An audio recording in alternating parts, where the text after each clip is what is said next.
दोस्तों ये वीडियो आपको सोचने में मजबूर कर देगा और आपकी चिंताओं को और ज़्यादा बढ़ा देगा। जी हाँ दोस्तों, इस वीडियो को पूरा देखना, क्योंकि दोस्तों जितने भी हमारे यहाँ के कथावाचक हैं और जो संत हैं, महात्मा हैं, उन्होंने अन्य तरीके से भविष्यवाणी कर दी है। और भविष्यवाणी उन्होंने भविष्य को लेकर करी है। उन्होंने ये कहा है कि भविष्य में एक ऐसा महाप्रलय आने वाला है जिसमें हमारे पूरे वर्ल्ड की जो जनसंख्या है वो 64 से 65 करोड़ ही रह जाएगी।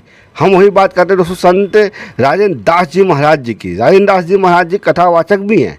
उन्होंने ये कहा कि एक ऐसा समय अब आने वाला है 2025 से लेकर 2032 तक, इस बीच का जो समय है वो बहुत ज़्यादा कठिन समय है। इस समय आपको महाप्रलय का सामना करना पड़ सकता है, जैसे कि आंधी, तूफान, बाढ़ और तृतीय विश्व युद्ध जैसे इन चीज़ों का भी सामना करना पड़ सकता है। अगर मान लो तृतीय विश्व युद्ध होता है तो उसमें क्या होगा? उसमें यह होगा कि आपका जितना भी पैसा रखा है, चाहे वो बैंक में रखा हो, चाहे घर में रखा हो, चाहे कहीं भी रखा हो, वो सील कर दिया जाएगा। जैसे कि बैंक में रखा है वो तो सील हो जाएगा, लेकिन जो घर में रखा है वो तो आप अपने खर्चे के लिए उपयोग कर सकते हो, क्योंकि आपका बैंक में रखा हुआ पैसा गवर्नमेंट युद्ध के लिए उपयोग करती है। और वही हम बात करें दोस्तों सोना चांदी की, ये तो यहीं आपके घर में ही रहेगा। लेकिन अन्य चीज़ों की और बात करें दोस्तों तो और भी चीज़ों की समस्या झेलनी पड़ सकती है। अगर दोस्तों मान लो ऊपर वालों की तरह से प्रलय होता है तो उस समय दोस्तों आप फिर किसी भी चीज़ से नहीं बच सकते हैं। आइए सुनिए राजेंद्र दास जी महाराज जी ने क्या समझाया।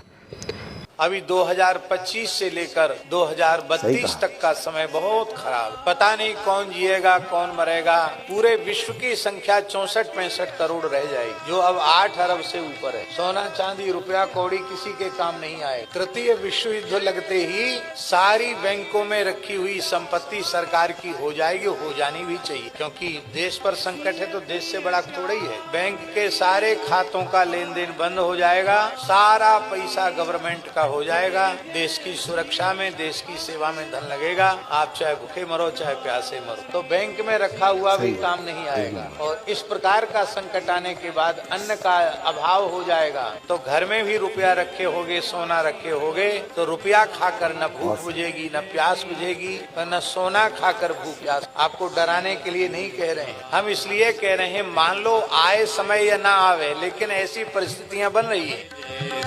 तो मित्रों सुना आपने राजेंद्र दास जी ने क्या कहा। वही हम बात करते हैं दोस्तों देवकी नंदन ठाकुर जी की।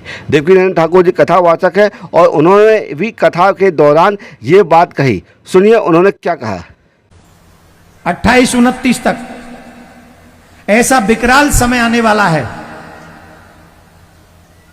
अभी हम तुमको डराना नहीं चाहते, लेकिन अगर संतों की बात पे विश्वास करें तो बड़ा भयानक समय आने वाला है इस ब्रह्मांड पे। और ऐसा समय आएगा 20 से 25% आबादी रह जाएगी पूरी दुनिया की, और कम, ज्यादा नहीं। जल अपना प्रकोप दिखाएगा, अग्नि प्रकोप अपना दिखाएगी, पवन अपना प्रकोप दिखाएगा। संसार में अलग अलग ऐसे ऐसे बवंडर बीमारियां आएंगी। Wait and watch. मैं तो कहता हूं आए ही ना, पर मेरे कहने से अगर रुक जाए तो मैं तो प्रार्थना ही करूंगा कि ऐसा ना हो। लेकिन उस कंडीशन में भी बचेंगे कौन? बोले जो भगवान की चरण शरण ग्रहण कर लेंगे, भगवान के भक्त होंगे, उनका बाल भी बांका नहीं होगा इस स्थिति में।